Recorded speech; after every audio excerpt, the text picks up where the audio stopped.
علامات کبریٰ کر سکے، بڑی علامتیں جو کہ بالکل خرق عادت کے انداز میں ہوں، جن کا معاملہ جو ہے وہ آپ کے ناپ تول میں نہیں آ سکتا، آپ کی کیمسٹری فزکس اس کا جو ہے وہ نہیں کر سکتی، ادراک ہوگا یہ قیامت کی۔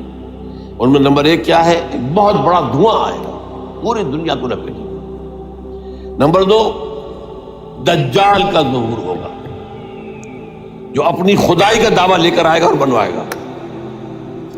اس کے ہاتھ میں ہو جائیں گے، قبضے میں ہو جائیں گے سارے ذرائع پیداوار، اس کی طرف پہلا قدم اٹھ چکا ہو، ٹرپس کے نام سے معاہدہ ہو چکا ہے۔ کوئی ملک اپنا بیج پیدا نہیں کر سکتا، یہ بیج ہم نے ڈیولپ کیے ہیں۔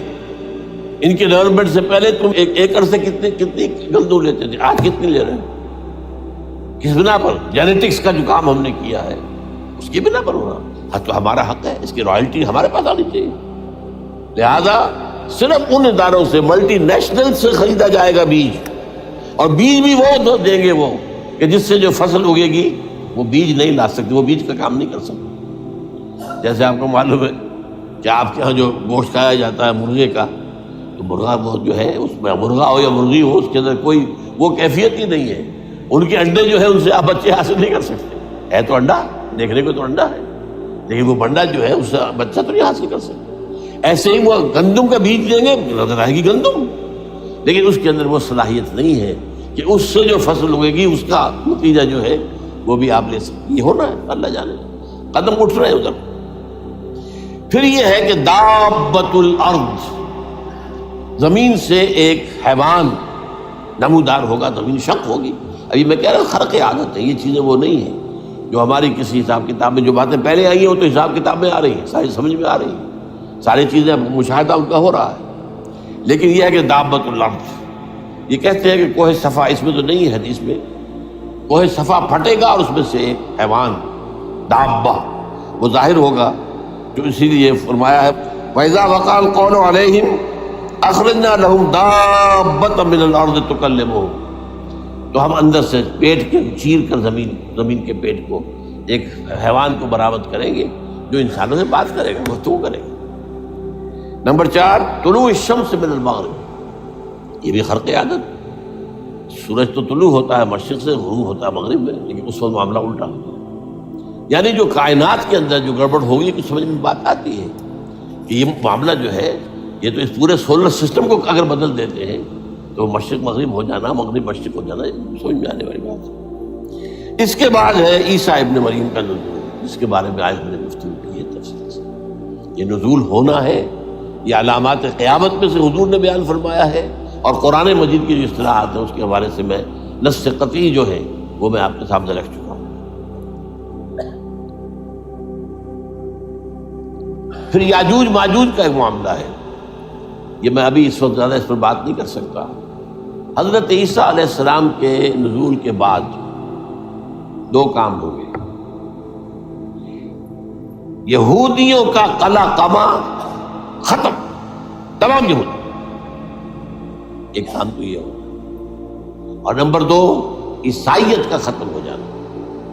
عیسائیت کی نفی کر دیں گے، بھائی تم مجھے خدا کا بیٹا بنائے بیٹھے ہو، میں تم خدا کا بیٹا نہیں ہوں، میں تو اس کا بندہ ہوں، رسول ہوں، میں نے تم سے کب کہا تھا کہ مجھے خدا کا بیٹا بناؤ۔ نمبر 2 یہ کہ وہ خنزیر کو قتل کر دیں گے، یعنی یہ تم نے خنزیر کب سے کھانا شروع کر دیا؟ میں تو تم کو نکاح اجازت دے کر گیا تھا، یہ تو شریعت موسوی میں حرام تھا، اور میں کہہ کر گیا تھا کہ یہی شریعت تم پر لاگو رہے گی، ہاؤ کم تم نے کیسے یہ؟ آج بھی بہت سے رومن کیتھولکس جو ہے وہ سور نہیں کھاتے، وہ ہے ان کے اندر کچھ نہ کچھ بعض جو ہے جو حضرت عیسیٰ کی تعلیمات کا کچھ اثر ان کے ہاں ہے۔ میں تو ایک مرتبہ، یہ 1971 کی بات ہے، 4-5 دن کے لیے برسلز میں رکا تھا، اس لیے کہ وہاں مجھے ایک صاحب نے خط لکھا تھا کہ وہاں ایک نوجوان ہے، ابھی اس ایمان لایا ہے، اور اس کے کچھ مسائل ہیں، ہم کوشش کر رہے ہیں ان کے مسائل حل کریں، آپ بھی جا رہے ہیں۔ میں انگلینڈ جا رہا تھا تو واپسی پر آپ ان کے یہاں چند دن ٹھہرے، میں حیران ہوا۔ ویسے اس نے مجھے اپنے گھر ٹھہرایا نہیں، اس لیے کہ ماں باپ تو اس کے کرسچن تھے، اور پولیس کا چیف آفیسر اس کا باپ تھا، چیف آف پولیس فورس۔ اس نے مجھ سے ایک دن کھانے پہ بلایا، جیسے ہوٹل میں ٹھہرایا، اس نے کہا آپ اطمینان سے یہاں کھانا کھائیں، اس گھر میں نہ آج تک کوئی شراب کی بوند آئی ہے اور نہ ہی کوئی بوٹی آئی ہے سور، رومن کیتھولکس۔ اب اکلوتا بیٹا تھا عبدالعزیز، نے بعد میں نام رکھا، وان کینٹن اس کا نام تھا جو کہ اوریجنل تھا، پھر اس نے نام رکھا عبدالعزیز وان کینٹن، پرانا نام بھی بہرحال نہایت ایک نہایت خوبصورت، 28 سال کی عمر تھی، اور اس وقت میں نے دیکھا تھا کہ اس کی فقہی معلومات جو ہے میری معلومات سے 10 گنا زیادہ۔ اس کی وجہ کیا ہے؟ وہ گیا تھا موراکو میں ایز اے ٹیچر ملازمت کرنے، پیسہ کمانے، وہاں وہ مسلمانوں سے اس کا ہوا رفت ضبط ہوا، اسلام کی تعلیمات سامنے آئی، اسلام لے آیا۔ اب اکلوتا بیٹا ہے، اور ماں باپ جو ہے کرسچن کیتھولکس۔ جب وہاں سے واپس آیا تو پھر کہتے ہیں کہ ہمارے درمیان ایک معاہدہ ہے، وی آر لیونگ ٹوگیدر، لیکن یہ معاہدہ ہے ہم مذہب پہ بات نہیں کریں گے، بس باقی جو بھی ہے وہ ساتھ رہ رہے ہیں۔ لیکن میں حیران ہوا، مجھے معلوم نہیں تھا۔ اچھا، اس کے بعد اس نے جب اسلام کا فیصلہ کیا تو اس کے سامنے سوال ہے کون سی فقہ اختیار کروں؟ تو اس نے بڑی جو ہے تھورو اسٹڈی کی ہے تمام فقہوں کی، کمپیریٹو اسٹڈی، ان کو کرنے کے بعد پھر فائنل فیصلہ اس کا یہ تھا کہ حنبلی فقہ میں اختیار کروں۔ چاروں فقہوں میں سب سے لیٹسٹ حنبلی ہے، یعنی حنفی نمبر 1، پھر مالکی نمبر 2، پھر اس کے بعد شافعی نمبر 3، پھر یہ امام احمد ابن حنبل۔ اور امام احمد ابن حنبل کے زمانے تک احادیث بہت بڑے پیمانے پر جمع ہو چکی ہے، جبکہ ابھی حضرت امام ابو حنیفہ کے زمانے میں کوئی اتنا زیادہ جو ہے حدیث کا بھی ذخیرہ نہیں بنا تھا۔ اسی پر تو لوگ حیران ہوتے ہیں کہ زیادہ حدیث امام ابو حنیفہ کے علم میں نہیں تھی، لیکن بجال ہے کہ ان کا کوئی فتویٰ جو ہے کتاب و حدیث کے، کتاب اور سنت کے خلاف ہو۔ اگرچہ انہوں نے صاف کہا کہ اگر تم پاؤ کوئی ایسی سچی حدیث، پختہ حدیث جو میری کسی رائے کے خلاف ہو تو میری رائے کو دیوار پر دے مارنا اور اس صحیح حدیث کا بھی پیروی کرنا۔ لیکن ویسے اس کے بعد یہ کمال یہ ہے کہ بہت ہی کوئی شاذ معاملہ ہے کہ جس میں ان کا کوئی فتویٰ وہ کتاب و سنت کے منافی ہو یا سنت کے منافی ہو۔ کتاب پہ تو سوال پیدا نہیں ہوتا، کتاب تو ساری ان کے سامنے موجود تھی۔ اس کے بعد یہ ہے کہ یاجوج ماجوج، اصل میں بتا رہا تھا آپ کو کہ جب عیسائیت بھی ختم ہو گئی، یہود ویسے ختم ہو گئے، استیصال ہو گیا، جڑ کٹ گئی، اب عیسائیت گویا کہ اسلام میں ضم ہو گئی، عیسائیت بہرحال سے مذہب ختم، یہودی خود ختم۔ اب یہ طاقت کتنی ہو جائے گی؟ تقریباً 2/3 دنیا آ گئی، تمام اب عیسائی 2 ارب کے قریب ہیں، 1 ارب 90 کروڑ ہو گیا، مسلمان بھی 1 کروڑ 50-60 لاکھ ہیں، دونوں کو جوڑ لیجیے کتنے ہو گئے؟ 6 ارب کل آبادی ہے۔ لیکن اس کے بعد آتا ہے یاجوج ماجوج کا خروج۔ یہ یاجوج ماجوج میرے نزدیک چائنا اور رشیا ہے، ان کی مجموعی طاقت اتنی ہوگی اور یہ اس طرح آئیں گے ہر اونچائی پر سے اترتے ہوئے، پھسلتے ہوئے، جیسے 1962 میں جب وار ہوئی تھی بٹوین چائنا اینڈ انڈیا 1962 میں، تو وہ اس وقت کا نقشہ جو آج بھی اخبارات میں پڑھتا تھا تو یاد، waves after waves of Chinese soldiers were coming down the slopes of Himalayas۔ یہ تو وہ ہے نا جن کی تعداد کا کوئی حساب نہیں ہے۔ اور رشیا اور یہ مل کر جو ہے، میرا اندازہ یہ ہے کہ جب پہلے ملحمۃ العظمیٰ ہوگی وہ عیسائیوں اور مسلمانوں کے درمیان، اس وقت یہ دونوں پاورز نیوٹرل رہیں گی، لیکن غالباً یہ بات طے کر لیں گی کہ ویپنز آف ورلڈ جو ہے ماس ڈسٹرکشن، یہ استعمال مت کرنا۔ اگر یہ ویپنز آف ماس ڈسٹرکشن استعمال کرو گے تو ہم میدان میں آ جائیں گے۔ اس میں وہ جنگ جب ہو چکے گی، پھر حضرت عیسیٰ کو فتح حاصل ہو جائے گی، اور پھر یہ کہ یہودیت ختم ہو جائے گی، عیسائیت بطور مذہب ختم ہو کر اسلام میں ضم ہو جائے گا، پھر وہ 40 برس کا عہد حکومت ہے حضرت عیسیٰ علیہ السلام۔ لیکن جب یہ فتح ہو جائے گی ان پر، اب یاجوج ماجوج آئیں گے اور اتنی تعداد میں آئیں گے کہ بحیرہ طبریہ جو ہے اس کا سارا پانی پی جائے گا۔ یہ تو اگر آپ کو کبھی اندازہ ہو یا کوئی آپ جانے ان لوگوں کو جو ان چینیوں سے واقف ہیں، وہ کہتے ہیں زمین پر ہلتی ہوئی کوئی چیزوں سے وہ چھوڑی چھوڑ کے کھا جائیں، جہاں وہ جاتے ہیں ایز اے لیبرر، وہاں کے جو سارے کتے ہیں ختم، ساری بلیاں ختم، ہر شے وہ جو سانپ کھاتے ہیں، ہر چیز کھاتے ہیں۔ اور یہ تمام ایسٹرن کنٹریز کے اندر ہوتا ہے، بڑی ڈیلیشس ڈشز ہیں یہ، سانپ وغیرہ وغیرہ، اور یہ جس طرح کھا جائے، پانی پیے ایک قطرہ نہیں رہے گا اس پر. تو پھر جو ہے اللہ تعالیٰ اس وقت جو ہے اس میں ایک ایسی بیماری پیدا کرے گا، یہ سب مر جائے. یہ معجزے سے ہوگا، یعنی ان کے اوپر فتح جو ہے وہ عام لڑائی کے ذریعے سے نہیں ہوگی، بلکہ اس کے اوپر فتح جو ہوگی وہ اللہ تعالیٰ سے معجزہ. ایک بیماری پیدا ہوگی، سب مر جائے. اور اس کے بعد اللہ تعالیٰ ایسے پرندے بھیجے گا بڑی لمبی لمبی گردنوں والے، وہ ان سب کو کھا جائیں گے. جیسے ہمارے ہاں گدھ ہوتے ہیں وہ ان کو صاف کر دیں گے. ورنہ تو یہ ہے کہ پوری دنیا کے اندر جو بدبو اور جو پیدا ہوتا معاملہ اس سے، تو اس نوع انسانی کی بقا ممکن نہیں تھی. ان کے خاتمے کے بعد پھر یہ ہوگا کہ حکومت اسلامی جو ہے پوری دنیا میں حضرت مسیح علیہ السلام کی 45 برس وہ رہیں گے.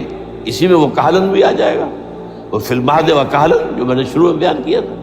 اسی میں پھر یہ ہے کہ وہ شادی بھی کریں گے، ان کی اولاد بھی ہوگی، اور پھر ان کا انتقال ہوگا تو حضرت حضور صلی اللہ علیہ وسلم کے حجرے میں، وہیں پر جہاں حضور اور ابو بکر اور عمر رضی اللہ تعالیٰ عنہ دفن، وہیں پہ ان کو دفن کیا جائے. اور قیامت کے دن حضور فرماتے ہیں کہ میں اور یہ تینوں ساتھ تھے. تو یہ ہے حالات و واقعات. بہرحال اس میں یہ ہے کہ یہ نوٹ کر لیجئے کہ جہاں تک ہمارے ہاں آج کل کا معاملہ ہے، میرے نزدیک میں یہ کہنے پر مجبور ہوں، جو رفع و نزول مسیح کو نہیں مانتا وہ کم سے کم منکر حدیث ضرور ہے. میں اس سے کم کا فتویٰ نہیں دے سکتا. اب یہ ہے کہ جو لوگ مہدی کو نہیں مانتے ان کا معاملہ میں مختلف سمجھتا ہوں. چند منٹ لے رہا ہوں آپ کے، اس لیے کہ ان کی حدیثیں صحیحین میں نہیں ہیں، بخاری مسلم میں نہیں. اور یہ کہ بہرحال ان کا معاملہ جو ہے وہ ایسا نہیں ہے. حضرت عیسیٰ کے آنے کا جو کچھ ہوگا وہ تو میں نے آپ کے سامنے بیان کر دیا. لیکن یہ ہے کہ حضرت مہدی ہمارے نزدیک اس میں خرق عادت کوئی ہے ہی نہیں. جیسے ہر صدی کے مجدد ہوتے ہیں، آخری صدی کے مجدد وہ ہوں گے، اور میرے نزدیک یہی آخری صدی ہے، اور اسی میں حضرت مہدی کا ظہور ہو جانا. سعودی عرب میں کوئی خانہ جنگی ہوگی کسی بادشاہ کے انتقال کو، اور پھر اس وقت یہ ظاہر ہوں گے. اس وقت ملک کے حالات کو سنبھالنے کے لیے لوگ ان کو زبردستی نکالیں گے، چھپے ہوئے ہوں گے ایک گھر میں. یہ حضرت ام سلمہ رضی اللہ تعالی عنہ کی روایت ہے کہ ایک بادشاہ کے انتقال پر یہ خانہ جنگی ہو جائے گی، اور ایک شخص مدینے سے بھاگ کر مکے میں چھپ جائے گا. یہ تو ہے ان کے الفاظ، میں توجیہ کر رہا ہوں. یہ لوگ ان کی طرف دیکھ رہے ہوں گے کہ یہ جو وقت آیا ہے فتنے کا ہماری قوم پر، ہمارے ملک پر، تو ان کی شخصیت ایسی ہے کہ یہ بیچ میں آئیں، صلح صفائی کرائیں، اور وہ جو ہے اس ذمہ داری سے بچ کر بھاگیں گے اور جا کر مکے میں چھپ جائیں گے. پھر لوگ انہیں تلاش کر کے نکالیں گے اور زبردستی ان کے ہاتھ پر بیعت کریں گے، ورنہ وہ اتنے بڑے منصب کو. اور پھر یہ بھی ہے، ایک حدیث میں آتا ہے یصلحوا فی لیلۃ واحدہ، ایک رات میں ان کی مکمل اصلاح کر دے گا. یعنی اگر کوئی تھوڑا بہت نقص اور عیب ہوا بھی، کوئی کمی کوتاہی ہوئی بھی، تو اللہ تعالیٰ ایک رات میں اصلاح کروا دے گا. لیکن ہمارے نزدیک اس قدر کوئی خرق عادت ہے ہی نہیں. البتہ جو کہتے ہیں اہل تشیع، وہ خرق عادت ہے کہ ان کے 12ویں امام جو ہے وہ بچپن ہی کے اندر اس خوف سے کہ جو بنو عباس بادشاہ ہیں وہ ان کو قتل کر دیں گے، تو وہ ایک غار میں چھپا دیے گئے. اب وہ 1200 برس سے اس غار کے اندر چھپے ہوئے، اور اس کے بعد وہ ظاہر ہوگی، وہ امام مہدی ہوں گے. اس میں خرق عادت ہے. لیکن میں یہ کہتا ہوں کہ محض خرق عادت کی بنیاد پر ہم اس کی نفی نہیں کریں گے. کیوں؟ کیا ہم یہ نہیں مانتے کہ اصحاب کہف 300 برس تک سوئے رہے؟ یہ کیا عام بات ہے؟ حضرت عزیر علیہ السلام اللہ نے انہیں موت دی، موت، اور 100 برس کے بعد زندہ کر کے اٹھا لیا. تو خرق عادت حضرت عیسیٰ کو ہم اتنا بڑا خرق عادت مانتے ہیں کہ اٹھا کر آسمان پر، تیسرے آسمان کے اوپر ہیں، موجود ہیں، اب بھی ہیں. شب معراج میں تیسرے آسمان پر حضور کی ملاقات ان سے ہوئی. تو یہ خرق عادت کی بنیاد پر نفی نہیں ہم کرتے. ہو سکتا ہے، لیکن یہ کہ اس کے لیے ہمارے پاس کوئی دلیل نہیں، کوئی احادیث نہیں، کچھ نہیں، اس لیے ہم اس کو نہیں مانتے. البتہ خود وجود جو ہے حضرت مہدی کا وہ کوئی عجیب بات نہیں. وہ تو جیسے پہلے بھی آئے ہیں ہمارے مجددین، ایسے مجدد ہوں گے اور دین کو تازہ کر دیں گے. ایک صحیح اسلامی ریاست جو ہے وہ عرب میں قائم ہو جائے گی دوبارہ. حضور نے فرمایا وہ عدل اور انصاف سے عرب کو اسی طرح بھر دے گا جیسے کہ وہ اس سے پہلے ظلم اور جور اور زیادتیوں کے اس سے بھری ہوئی ہو. تو یہ کام ہوگا، یہ تو مجدد کا کام ہوتا ہی ہے.